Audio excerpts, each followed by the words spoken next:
कवि साहिब त सही सही ॻाल्हि आहे, छा लाइ छो राजा रंग रिझाई थो,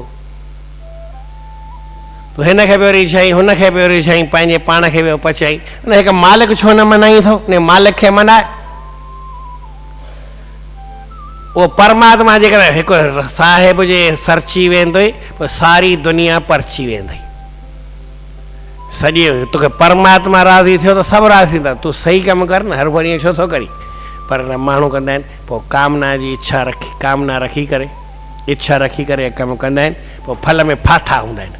फले सख़्तो, फल में फाथल हूंदा आहिनि, निबध्यते ॿधिजी पवंदा आहिनि। हाणे सलोक सॼो पूरो थियो। युक्त कर्म फलम त्यक्त्वा, जेको लाइक़ु माण्हू हूंदो आहे कर्म जे फल खे छॾे ॾींदो आहे। शांति मां आपनोति नैष्ठिकम, उहो शांति खे हासिलु थींदो आहे, शांतीअ खे पाईंदो आहे। ऐं ॿियो अयुक्त काम कारेण, जेको अयोग्य माण्हू आहे, जंहिं सही तरीक़े सां कमु न कयो आहे, उहो कामना जे करे फले सख़्तो, फल में आसक्त, इन मूंखे फल ज़रूरु मिलणु खपे, मां कमु कयां थो इन जो मूंखे फल मिले, इन करे उहो फासी पवंदो आहे, उन में वरी ॿधिजी पवंदो आहे।